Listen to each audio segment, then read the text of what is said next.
I'm a native Missourian. Grew up here. Mom was an early childhood special education teacher. Dad worked for the Department of Agriculture. Growing up in a middle-class family in St. Louis, Eric Greitens played lots of baseball and dreamed of one day playing second base for the St. Louis Cardinals. But in his teenage years, Greitens was called to public service by a Sunday school teacher who challenged him to spend a night in a homeless shelter. For a 16-year-old kid, the idea of spending a night in a homeless shelter was a little bit scary. But what Bruce said to me and to all of us, he said, if you approach the world with the right kind of courage and the right kind of humility, you can find a way to make a difference in the lives of others. Greitens graduated from Parkway North High School and went on to study at Duke University and then headed across the pond to study at Oxford as a Rhodes Scholar. While at Duke, he met his boxing coach, who always said, if you want different, do different. Most of that education outside of the classroom took place in a boxing gym in Durham, North Carolina, where I had a great trainer, a guy named Earl Blair, who'd grown up at the end of the Depression, served in the U.S. military towards the end of World War II, and he really spent a lot of his life raising young men through boxing. Greitens went to Naval Officer Candidate School after college and became a Navy SEAL. He was deployed to Iraq, Afghanistan, the Horn of Africa, and Southeast Asia.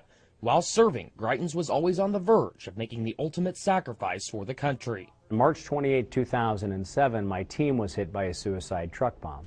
I was very fortunate. My wounds were minor. I was taken to the Fallujah Surgical Hospital. I was able to be treated there and return to duty in 72 hours. Many of Greitens' friends were severely wounded in that incident.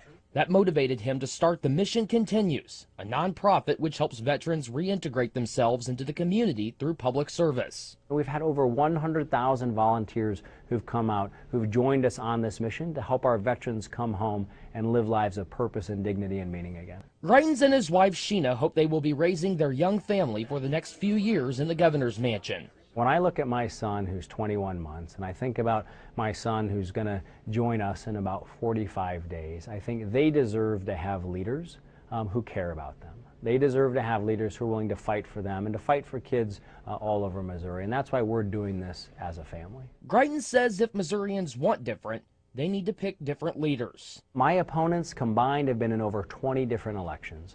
And so what people are looking for is somebody who's tough enough to come in from the outside, because they know that with strong conservative leadership from outside of the political establishment, we can turn Missouri around.